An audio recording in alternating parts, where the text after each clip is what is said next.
বাংলাদেশ জামাত ইসলামীকে মানুষ গ্রহণ করে নিয়েছে। এই বাংলার এই জমিনে গণতান্ত্রিক পদ্ধতিতে বাংলাদেশ সংবিধানের আলোকে সোনালী সমাজ উপহার দিতে চায়, কোরআনের সমাজ উপহার দিতে চায়। আগামী দিনের এই বাংলাদেশ জামাত ইসলামের হাতেই গড়বে। কোনো একটা রাজনৈতিক দলকে কখনোই নিষিদ্ধ করতে পারে না। এটা সংবিধান বহির্ভূত, এটা রাষ্ট্রনীতির বহির্ভূত, গণতন্ত্র বহির্ভূত। ইতিমধ্যেই বাংলাদেশের আপামর সাধারণ জনগণ এটাকে প্রত্যাখ্যান করেছে। বিগত দিনেও বাংলাদেশ জামাত ইসলামী সহ বিভিন্ন ইসলামিক দলকে নিষিদ্ধ করেছিল। পরবর্তীতে বাংলাদেশের আপামর জনগণ এটাকে প্রত্যাখ্যান করেছে, কারণ সেই সরকার নিজেই লেজ গুটে পালানোর জন্য ব্যস্ত হয়ে পড়েছে। ওই সময়ে এই সরকার যে সিদ্ধান্ত নিয়েছে এটা কোনোভাবেই গ্রহণযোগ্য নয়। আপামর জনগণ এটাকে কখনোই গ্রহণ করবে না।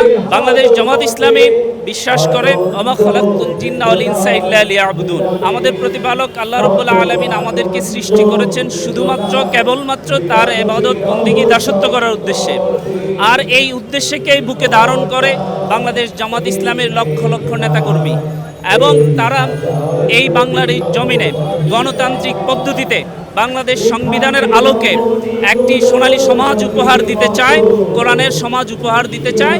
ইনশাআল্লাহ ইতিপূর্বেই বাংলাদেশ জামাত ইসলামীকে মানুষ গ্রহণ করে নিয়েছে, এবং আপনি দেখবেন আমরা সুযোগ পাচ্ছি না। ইতিমধ্যে আমাদের বিভিন্ন বিভাগীয় শহরগুলোতে যে প্রোগ্রামগুলো হয়েছে, লক্ষ লক্ষ জনতার ঢেউ এসেছে, লক্ষ লক্ষ জনতার উপস্থিতি হয়েছে। আগামী দিনের এই বাংলাদেশ জামাত ইসলামের হাতেই গড়বে ইনশাআল্লাহ। প্রধান উপদেষ্টার ইতিপূর্বেই স্পষ্ট একটা মন্তব্য ছিল। তাকে যখন প্রথম প্রশ্ন করা হয়েছিল, আমরা দেখেছি তিনি সুন্দরভাবে বলেছেন এই গোটা বাংলাদেশটা একটা পরিবার। জামাত ইসলামী থেকে শুরু করে সকলেরই এই দেশের আন্দোলন সংগ্রাম করার অধিকার রয়েছে। বাংলাদেশ জামাত ইসলামেরও এই অধিকার রয়েছে। জামাত ইসলাম সমস্ত মানুষের নিরাপত্তা বিধান নিয়ে কাজ করে, তো আমরা সেই লক্ষ্যে এগিয়ে যাচ্ছি এবং সবার প্রত্যেকের নিশ্চয়তা বিধান করি। হিন্দু, মুসলিম, বৌদ্ধ, খ্রিস্টান সবাই একসাথে নিয়ে আমরা দেশে বসবাস করতে পারি। আমাদের লক্ষ্য একটাই, সুষ্ঠু সমাজ গঠন করা।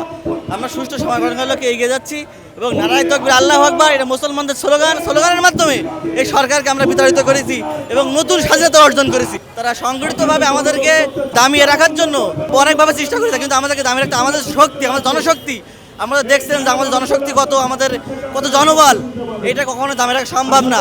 তো আমরা আশা করি এটা তাড়াতাড়ি আবার নির্মূল হবে এবং আমরা তাড়াতাড়ি খুব শীঘ্রই আবার আমরা রাজপথে আসি এবং রাজপথে থেকে সব কিছু আমরা মোকাবেলা করব।